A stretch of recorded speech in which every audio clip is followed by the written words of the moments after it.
Broadcasting from the commodity capital of the world, Zurich, Switzerland, this is Insider's Guide to Energy.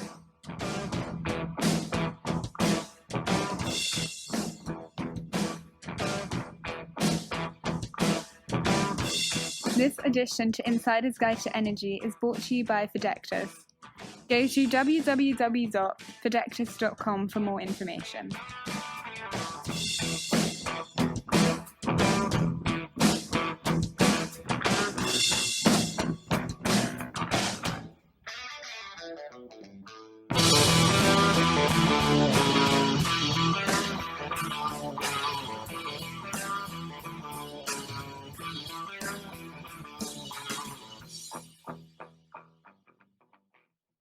Hi everyone, welcome to the mini-series Next Generation Energy Leaders from the podcast Insider's Guide to Energy. My name is Luca. And I'm Jill, and we're your hosts for today. And in today's episode, we're really excited to have with us Anselma from Exnaton. Anselma has a huge background on energy community. She founded her own startup, and I'm really looking forward to talking to her today. Yes, peer-to-peer energy trading, technicalities of Raspberry Pis, things like that. I'm really looking forward to hearing more about that. Yes, so indeed a lot of exciting topics to cover today. So let's welcome her. Hi, Anselma. It's really a pleasure to have you here. Yeah, good to see you. Thanks for inviting me. Yes. So, yes, jumping right in, could you briefly introduce yourself and Exnaton to the audience? Sure, happy to do so. So my name is Anselma Wörner. My personal background is in industrial engineering. But after my studies, I moved to Zurich to do my PhD in information systems, actually around how we can use energy data to make the energy market more efficient, and in particular to integrate renewables much better in the market than we have until now. And also to create kind of programs or measures for fostering renewable consumption or even energy saving among consumers. So a lot of different topics I covered in that area during my PhD. And at one point, I was working on a research project around a peer-to-peer energy market, together with a larger group of people, but in particular with my two co-founders today, Liliane Ableitner and Arne Mees. We were working on this research project and really felt like there was something to this topic of peer-to-peer trading of renewables. And we also felt like there was a lot of interest from the industry. So after some back and forth, we decided to spin off a company after our PhDs and founded this startup together. And now we are an active startup called Exnaton. We offer software to utility companies for building local energy markets, for trading renewables peer-to-peer, but also for implementing sharing solution of renewable assets. So for instance, for people to share a larger PV installation and so on. All right. That sounds really interesting. Just to be clear, can you quickly maybe explain that term peer-to-peer, buzzword peer-to-peer energy trading? Yeah, actually, a lot of people, I think, have different understandings of this topic. In our case, we by now actually don't call it peer-to-peer trading anymore when we kind of go to market with our startup, but we typically just call it energy communities or energy sharing. And in our case, what we mean by this is that, for instance, in my rented flat here in Zurich, I could buy electricity from a neighbor that has a solar panel on their roof when they don't use all of their energy. So this is what we understand by this energy community aspect. And then, some people call it peer-to-peer trading, but some also understand peer-to-peer trading in a more financial perspective. For us, it's really about basically using electricity that is available in your local area. Okay, that's really cool. So is it like maybe jumping right into technicalities? is this virtual or physical? Basically, this is. So I mean the data computations and the transactions that we compute, of course we compute them on a virtual layer, but what we aim to do is to replicate more closely what happens in the physical world than what is done right now, because right now nobody would account for the fact whether you use electricity that was just fed in from the higher transmission grid from some power plant, or whether you would be using electricity that was actually generated in your own distribution grid from a neighbor, or from a local renewable asset. So we try to really account for what happens physically more closely also on the virtual layer. It's not one-on-one, of course, because we can't track electrons, but that's not what we do now. So you already mentioned a bit or touched up on what you're doing, and how was Exnaton developed, or how came it about, this project? Yeah, so as I mentioned, I was working together with my two co-founders for a while, and I think on the one hand, some of us, especially my two co-founders, actually had quite an interest in founding a company in general. On my side, I think I'm not necessarily sure if I would have founded a startup without knowing them and without, being in this topic, but they were interested in founding a company. I also became interested in founding a company with them, in particular with Liliane and Arne, and we were all really convinced that there is a lot of potential for using software in the energy industry in order to make the market more efficient and in order to create better incentives for using renewables when renewable energy is produced. So we saw an option there to use technology in a very impactful way, and thought we would give it a shot. And I think the past 2 years have shown that there is definitely something to this, and it was a right choice to start this company. So when I imagine like someone telling me we did a startup, so is this you guys sat together on a kitchen table and they were like, hey Anselma, let's start a startup, and then what do you do the next day, basically? Like, do you know what I mean? No, that's not how it went in our case, because literally we were colleagues at ETH, Yes, right? okay. So I mean, we did our PhDs together. We saw each other almost every day, and we're working on the same topic. And initially, we got a lot of interest from the general public, but also from some people in the industry that called us about our research. They, sent us invites to panel discussions and so on. And yeah, there were just a lot of questions around, well, couldn't we have these solutions that you were trying out in research? Couldn't we have this, in practice in the real world? And initially we were mostly like, well, we're just doing this, like, from a research perspective and so on. But then at some point we really felt like, well, I mean, why don't we try and offer this commercially? There seems to be interest, there seems to be demand for these type of solutions. So that's really how the idea was born. So it was already very much a professional context for us. And then, the next steps, especially in the ETH and the Zurich ecosystem, there is a lot of coachings, mentorings, events for startup founders. So we started, going to these, talking to other people who had founded spin-offs, and yeah, slowly but steadily understood what it takes to found a company in the first place. We applied for a public grant in the very beginning. We talked to first potential customers and so on, and then slowly but steadily started working on this. My two colleagues were finished with their PhD a little earlier than I was, so they already started working on it while I was finishing up our research project and my thesis. And then at some point we incorporated the actual startup and went for it. So apart from going from research to business, what would you say was the biggest change also within the content of the project? I mean, there is there is many things that change when you move from research to practice. I mean, on the one hand, all of the startup organizational stuff, but more from a product perspective, we also had to make a lot of adjustments to make what we had envisioned during our research actually marketable. So on the one hand, you have to really build something that someone wants to buy.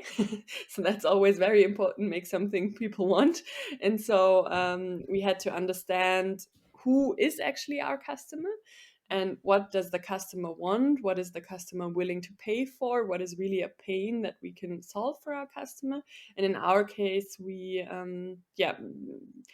had a lot of approaches in mind, but finally decided that we really wanted to sell to the utility and not, for instance, to the household directly.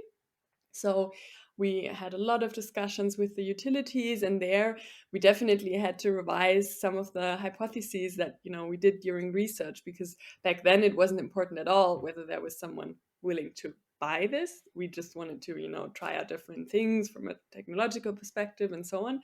And now we really need to build products that utility companies are willing to pay for and that they really want and need to use in their daily business. So there was a big shift in mind that we needed to make, I think, in order to create a successful company. And that's, I think, also always a challenge to really understand the customer need very well and adjust the product accordingly.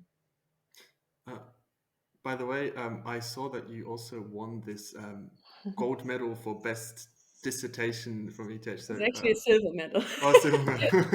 But still, congrats. Thank you very much. I actually have it somewhere. So let's talk about the business model. So you said utilities. So we said something with efficient trading processes, efficient use of renewable energies. What's like the hardware do? What does the software do? How does it play together? Can you quickly give an overview? Yeah, so I mean, we are really a strict software company. We only sell software to utilities, and we use data that is collected by smart meters that grid operators or the utilities themselves, or sometimes also the real estate companies, install. So we basically rely on the fact that there is some kind of hardware installed in the building that measures electricity consumption or production. And we then are basically the software layer that processes this data, that creates value from this by creating these local marketplaces, by computing dynamic tariffs for electricity, and by providing insights to the end user.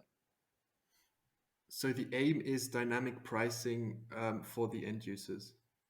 The aim is on the one hand dynamic pricing, but on the other hand, and I think most importantly, to enable these sharing models, to enable you to buy electricity from a neighbor or from a large solar plant, or to enable you to invest, for instance, in a battery storage, even if you live in a rented home. Because we have lots of people living in rented houses or rented apartments. They won't be able to put a solar panel on their rooftop, but they might still be interested in renewables. They might still actually have some money. And if we really want to move to 100% renewable energy supply, we kind of need these people to invest as well. And then we also need them at some point to consume energy, mostly when electricity is generated from renewable resources. So that's why we also compute dynamic prices. So it's cheapest when there is most electricity directly around you. Can you tell us a bit about some specific projects you did, whether it's here in Switzerland or maybe abroad as well? We have customers in Switzerland, Austria, Germany, and Luxembourg at the moment. And there are certainly, slightly different approaches to the different national markets, in particular to EU countries versus Switzerland. But nonetheless, our aim is to really create a software product that can be used everywhere.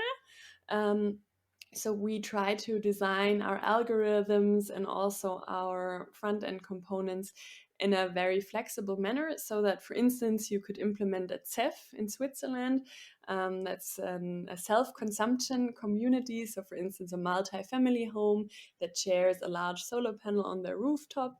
We have some setups where we have this kind of multi-family home included, but then we also run larger communities where single family homes trade together with people living in apartments and with maybe a farmer and so on. So there are different types of setups that we can realize with our software. So I'm jumping back to specifics here. Please. Maybe I don't understand the whole thing correctly, but so for the end And I users, haven't explained it well enough. So. no. But the My end bad. user, basically they trade amongst each other, and there's dynamic pricing. So what does the utility have to gain with this? So, I mean, the role of the utilities is changing tremendously in the current dynamic in the energy market. You have to consider that so far in the energy market, we had large power plants that generated most of our electricity. And we had a utility that basically either ran these power plants themselves, or they buy electricity from these power plants on the wholesale market and then sell it to the end consumer. Okay. But now, if we move to a renewable energy supply system, basically, we will have many more smaller, let's call them micro power plants, like solar panels on people's rooftops, like small biomass plants, like distributed wind generation plants and so on. So there will be many more smaller plants, and some of them will be owned also by private individuals or SMEs. And so as a utility, my role is changing from basically buying, reselling electricity towards managing all of these different stakeholders, making sure all of the infrastructure is still working, making sure that there still always is enough electricity supply, and providing solutions for all of these different stakeholders, the ones that want to sell electricity now, the ones that want to buy from renewable resources and so on. And so we strongly think, or we are really convinced actually, that as a utility that's very much forward looking, I need to start looking into business models where I can onboard all of these distributed energy resources into my product portfolio and offer very attractive services to them, rather than just being a reseller or retailer. And we can also see that. I mean, the utilities that we work with are typically some of the more innovative ones in the markets. I think the very conservative ones might be a bit like, oof, this is, none of my business who's trading with whom, that might even cannibalize my current business model. But we are, convinced that they actually might have to take a second look later on. So we're super happy to work with some of the more dynamic ones. Yes. Why would you say that for utility it's better to approach those decentralized energy resources in a decentralized way rather than from a centralized point of view?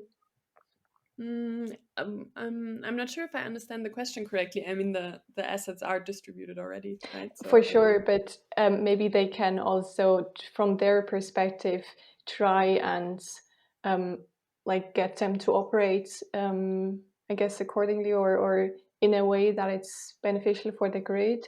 So why would they rather choose to do this within an energy community rather than within their whole grid that they're distributing? I mean, one thing that's important to consider, and maybe that's that's maybe something we need to clarify. I mean, there is also a huge difference not only in the location of distributed renewable sources and centralized power plants, but there is also a difference in the way they are run, because with power plants I can basically turn them up and turn them down the way we want to consume energy. Whereas with renewable generators, mostly, except for some hydro power plants, if you really want to call them renewable, but mostly we cannot say, okay, please PV panel now generate electricity. But we basically need to understand, okay, when do they generate electricity, and we need to change our demand accordingly. So we will have to look much more closely into our own consumption patterns, and then basically orchestrating those with when renewable energy is generated around you. So that's why we look into these local communities rather than trying to create, a national market again for these small entities. There are also some, regulatory factors behind this, and it also probably would be a bit of an overkill to have a huge national market for every small rooftop PV panel that can generally only be used in the neighborhood in any case. So there is some other factors as well, but I think the most important fact to understand is that we cannot run renewable supply the way we want to, but it's actually the other way around. So what's really interesting, I think, is, and you hinted it before, the comparison between Switzerland and Europe and the whole liberalization of markets. You're basically, I presume you're looking forward, very much forward to the complete liberalization of the Swiss market. We definitely are, yes. And I think it could be very beneficial. Yes. But I understand that it can still take a while, especially now with a lot of concerns around reliability of supply. I think this has slowed down the process in liberalizing the market in Switzerland. Very cool. Oh, sorry, you go ahead, Jo. Yeah, what would you say are the biggest regulatory hurdles here in Switzerland? Is it just that the market is not fully liberalized yet, or are there other factors you had to consider? I mean, for our very concrete model, we have quite a good regulatory framework in EU countries, because the European Union, in the whole framework of the European Green Deal, has actually defined the term renewable energy communities, which is basically exactly what we do to create local communities for people to share renewable energy. And this type of concept does not exist in Switzerland to the full extent. So for us, it would obviously be very, very good to have the concept of the self-consumption communities in Switzerland broadened a little bit, because right now there are only some specific ways in which you can enable this energy sharing on a local level. And I think the more open you create these frameworks, the more people can actually make use of it. And I think as a society, not only because I have a startup in this space, but as a society, we want to encourage these models, because it could be very beneficial for the transition towards clean renewable energy. And it also includes the consumer much more in the energy market. And I think it's actually very important, because every one of us consumes energy, every one of us creates a CO2 footprint with that and contributes to climate change more or less. So I think it would be important to engage citizens more actively into this industry, in order to make them more aware, and in order to create more investments and more behavior change towards using renewables. So you mentioned before that during your PhD you got a lot of demand for this kind of product. What did this look like? Was it demand from the utilities, or was it rather demand from the customer side? Both, actually. So we definitely, spoke to a lot of utilities, especially in Switzerland. But we also got a lot of end customers that reached out to us. And in particular, I think the most overrepresented group was men in, let's say, the later stage of their professional life, or even already pensioners. And a lot of them actually mostly seem to be motivated by wanting to do something good for their grandchildren, which I thought was, very inspiring, because a lot of them, had already finished their professional life, had earn some money, they now wanted to invest in something impactful. And so many of them already had rooftop PV panels or even battery storage and already lived almost self-sufficient in their own homes. And they realized, okay, I'm still feeding energy back into the grid, but first of all, I'm not remunerated in a great way. And second of all, I would love it if I could sell this to my son and he could then show to my grandkid that, see, now you're actually getting clean energy from your grandpa and we need to use it during the day and so on. So a lot of this sort of target group seemed to be very interested in our product and in all of the information around this, which I thought was great and yeah, very, very interesting. And it also kind of shows that yeah, we want to do this for the future. And yeah, it's an important topic, especially maybe if you look back at a later stage in life. So from your experience, would you say that that is the case for a lot of customers, that they want to contribute something, or how would you rate that the overall customer acceptance of an energy community? I mean, I think especially in the early stages of a market, it's definitely early. Right now we are actually rolling out the first energy communities across Europe here.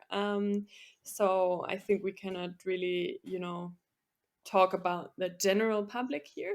So the first people that join energy communities certainly are typically very interested in the topic of energy. But I think we also have a second user group, which, maybe just joined because it seemed like a good, attractive product or it made financial sense. And they tend to also be quite triggered sometimes by seeing the data here, because by now we all have tons of apps that track, I don't know, our spending, our calories that we, use during the day, by the steps we make and so on. And with our product, we can also tell people when they use most energy and how that coincides with your renewable production or how much emissions that creates. And we have seen some people being really surprised by this, that zoom into the data and are like, oh, I didn't know. And why do I have such a high consumption in the early morning, for instance? And then we're like, well, that's your water boiler that's actually heating up the water for you to shower and so on. And they're like, oh, that doesn't make any sense because there's no renewable or little renewable and so on. So there were some very interesting conversations with users that are also new to the topic. So could theoretically the users or the end users of this utility, because you have a liberalized market in Germany, for example, be on the other side of the country? So the one that sells and the one that buys? Well, from a merely technical perspective, they could. But with our product, the aim is to create local communities, really. And also the aim of the EU regulatory framework is to create local communities, because you really want to incentivize that, a village or a town in total uses less electricity from the grid. So you want to make them more independent, never totally, but more independent. So the aim is to create rather local. Yes. Yeah, that does make sense. And I think this is really fascinating, because I think for the Swiss regulatory system, you might be one step ahead. And so I'm wondering, in the European Union, how does the market environment look like? Do you have a lot of competitors because they're already much further advanced than we are in this respect? No, I would still say that we are very early in this market. I mean, it's also a research spin-off, right? So it's very typical that it's very, very early in the industry. But we can see that basically the dynamic takes up every month by now. I mean, initially, when we started our research back then, we had a lot of experts from the industry saying, this is never going to fly. Nobody cares about where they buy energy from. And then already 2 years later, at the end of our research, kind of the public perception had changed a little bit. There was Fridays for Future and all of that. And more people started to be interested in energy and what it does to our environment. And by now, the EU has put out these very ambitious climate goals. Many utilities also try to become a green energy company, actually. In the past few months, electricity prices have skyrocketed, so people start to get interested in, does it actually make more sense to invest in a renewable system and so on. So yeah, every year, and at the moment almost every month, we can see that the topic becomes more relevant, and hence also our market traction takes on. But it's for sure an early market still. If I'd imagine that I'm a customer of one of your energy communities, what can I expect, except, well, other than you mentioned that I see all of my consumption, I see my daily consumption, but do I then also have to make the choices by myself? So is it just manually, or do you also have like optimized solutions for their consumption? Tell us a Yeah. bit about more of this. Yeah, so as an end user, you would receive a web application branded in your utilities look and feel. So you probably wouldn't notice that you're using Exnaton software, but you would be buying electricity from local renewable sources whenever there is available. So that would all happen automatically. You would not have to do this, in actively, because we cannot people to expect to log in at all times. We actually do this local matching of production and consumption every 15 minutes. So we don't expect you to log in every 15 minutes, but you can track this data and you will receive some more information around how you could also, change your overall balance to the better and consume even more renewables. That's the first step. And then in a second step, which we're currently working on, if you have, for instance, a battery system or a heat pump in your home or some other large device that uses a lot of electricity, we want to enable those appliances to react to the price signal that we compute, basically. So the vision is, if you have an electric vehicle, a heat pump, and so on, that would use most energy when it's cheapest, meaning when there is most renewable available around you. That's a bit of a, let's say, future vision, but it's definitely the target of all of these ambitions in the market to create more optimized demand side management. So, oh, sorry, go on, Jill. So basically, your software optimizes according to price for a customer. I mean, right now, the aim is, first of all, to compute the price, because Yes. right now we don't even have a local dynamic price. So that's what we do at the moment, and we really need to get this out also on a scalable level, because if we only have data from like a few households, it won't make any sense to then start optimizing. First of all, we need to get an accurate dynamic price signal for a larger scope of people in each community, and then we can start optimizing, or people can start optimizing themselves just by knowing the price. But first of all, for us, really the goal is to create these communities and to compute dynamic prices that make sense. There are some of our competitors or some other companies in this area are out there. They start by doing self-consumption optimization. That means they optimize the energy consumption in your own home to use most solar electricity, for instance. But for us, this can only be a small puzzle piece, because obviously not everyone can optimize their home in this manner. So we want to broaden the scope to optimize a whole community. And so to that end, first of all, we need to create the communities. So, oh, that is, this is really exciting. But the plan, if you say you can optimize your own consumption, is to have some kind of hardware, right? So you need, yeah. Actually, so our plan is not to build any hardware and also not to install hardware, but actually you would be surprised by how many appliances already can use some kind of external price signal. So for instance, some of the large appliance manufacturers already built in APIs that could use an external signal of when to charge or when to create a demand peak. And especially also with electric vehicles, they have very flexible charging schedules in any case. So you could already do that.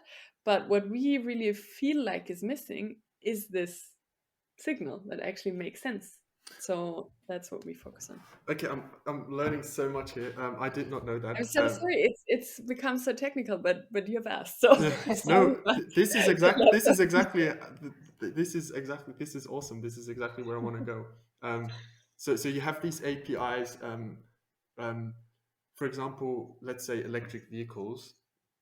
I know there's like open charge protocols for electric vehicles. So is that part of, so you would send basically the signal to the charging station, or do you need like an aggregator, or where exactly does the signal go at the end? I mean, in our case, we really talk about these, local areas where there's a lot of residential homes, and typically you would have even a private charging station, Okay. and so we would share our price signal with that station, and then they can say, okay, I actually don't really need to charge now. The price is very high, so I'll wait until tomorrow. I'll wait until later today. So I didn't know this about this API. So you made my day with this.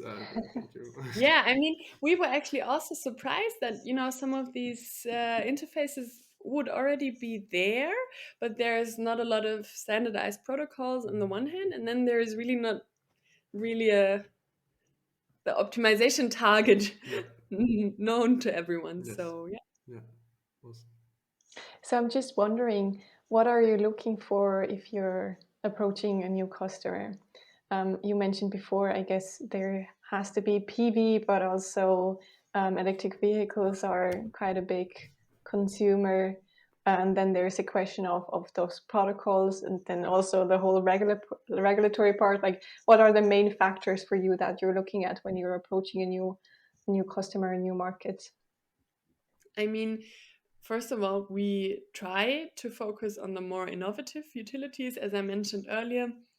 On the one hand, the energy market has always been quite conservative for good reasons, because they need to provide reliable infrastructure, they need to provide reliable supply, they need to make sure that no one goes out of electricity. So there is a good reason for these companies to be very safety, security, reliability focused.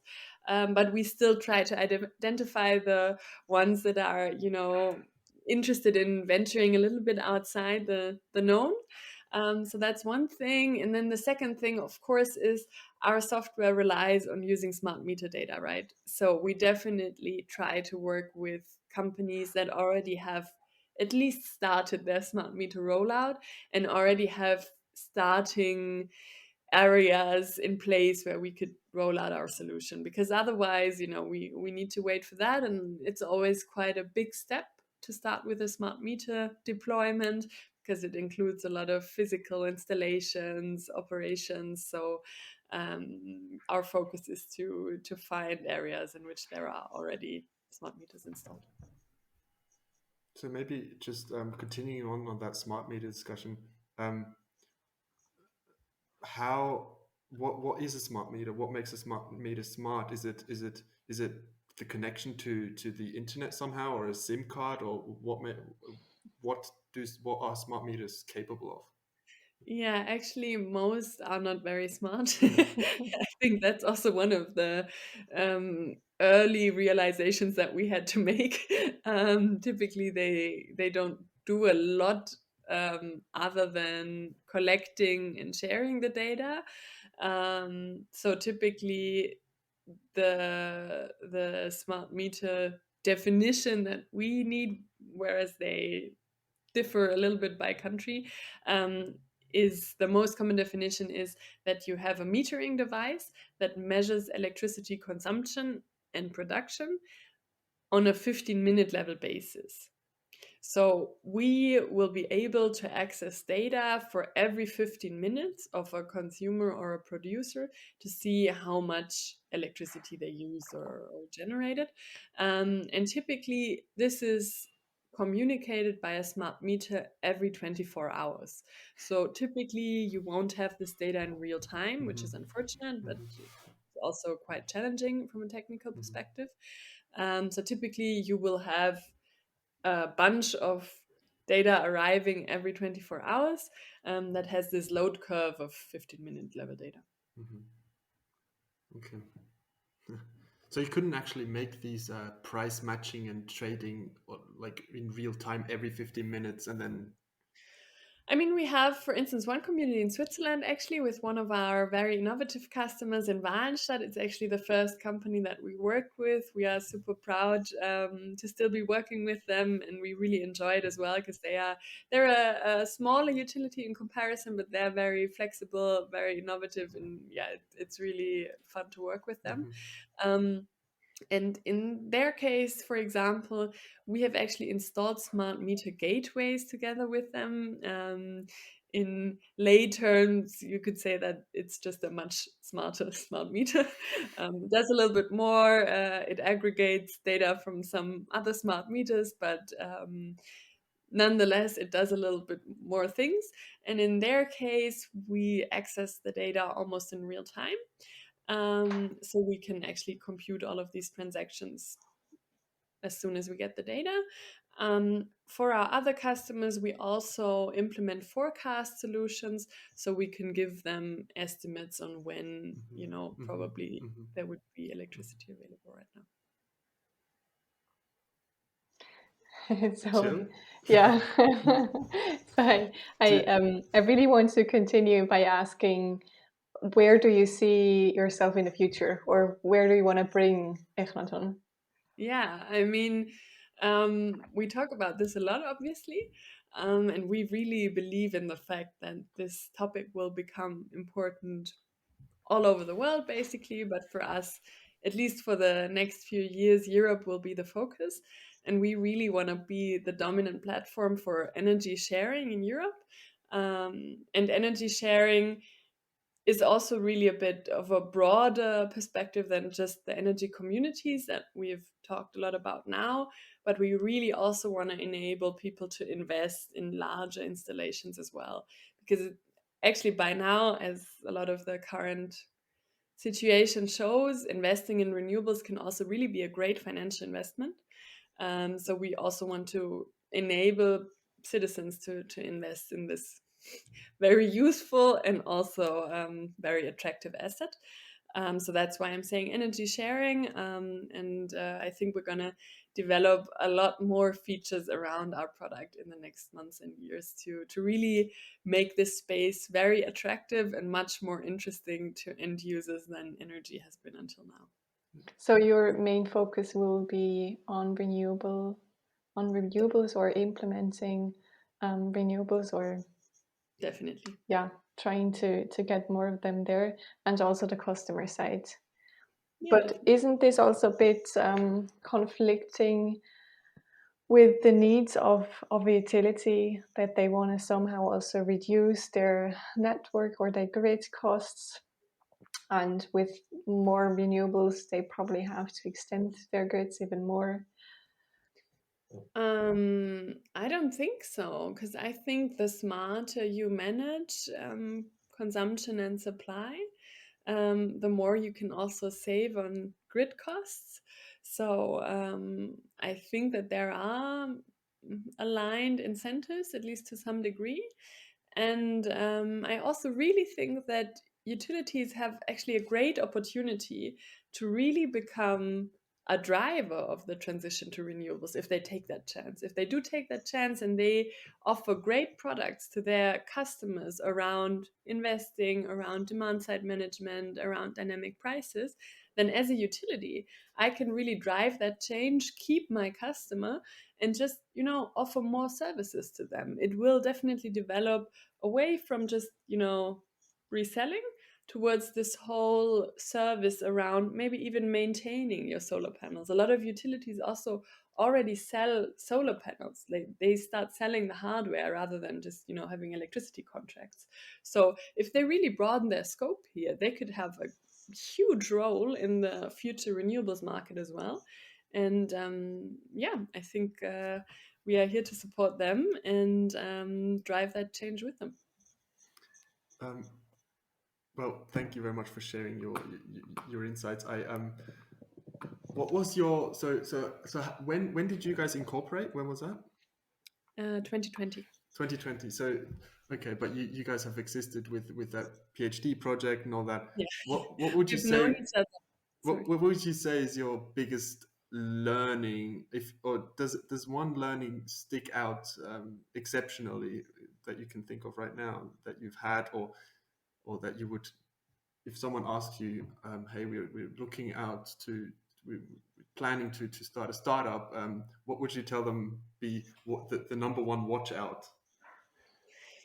I think that's also a very common saying, but I have really realized that it's true. You really need a lot of grit when you found a startup. This is probably true in every industry. There are lots of highs and lows, and there will also be a lot of people doubting you. And I think it's really important to not be discouraged too easily and to try to learn from every criticism and every failure, to really try to take something out of it. And I think in the energy market in particular, in the beginning, it can be very intimidating because it's a very traditional, very conservative space. So when you get there as this university spin-off, you offer new technology and so on, everyone might be a little bit, oof, yeah, let's wait for a little while longer until you guys are a bit larger and a bit more serious and so on. So it can be discouraging, especially in an industry like this. But I think you just need to really stick to it, and learn from every experience. Yeah, that is inspirational. So we actually do have a question or two that we always want to ask our podcast guests. And the first one would be, what does actually fulfill you within your daily work? What is that? What is something that inspires you to work within your startup? Yeah, I think for me, it's mostly working with a very motivated team. So I think I have the great luck that, I work with two co-founders that I know very well, that I really appreciate, and that also complement my personality very well. So I think I've always really enjoyed working with them, and now we've grown a little bit as a company and have the privilege of having super talented, super motivated people on board. And I think for me, that's actually the biggest fulfillment. Besides, obviously, we do something impactful and so on. But I think, if I'm honest, in my day-to-day life, I most enjoy working with motivated people. That is so cool. Yeah, I'm basically I'm finished. I don't have any more questions. Jill, do you have anything more to ask? I mean, you kind of already touched upon this a bit, but just more from the startup side, I guess. But Anselma, do you have any other recommendations for people or students coming from their studies to the industry? Yeah, I think it's very good to understand who your customer is early. I think this is something that you don't focus a lot on in studying or in doing research. But even if you have like this super great technical education, or if you're the best programmer out there in some kind of specific area, it's really important, if you want to do a company, that you understand your customer. And that's often, I think, a big stretch, especially from a technical university, but probably from any. So I think really trying to understand the customer is something you should really look into very early on. All right. Well, that's some good tips. So yeah, I think we'll then be coming to an end. Thank you so much for being on the podcast, Anselma. It was a great pleasure hosting you, and I'm really looking forward to hearing from you again, and also your startup. Yeah, thank you very, very much for inviting me. Thank you for the great questions. I could really feel that you guys know what you're talking about. That's very nice. So thanks a lot. Yeah, indeed. Very, very inspiring. And who knows where you'll be in a few years. it'll be awesome to follow you guys. Well, same for you. And for our listeners, thank you so much for joining us today. Remember to like and subscribe, and we're looking forward to talking to you soon. Goodbye.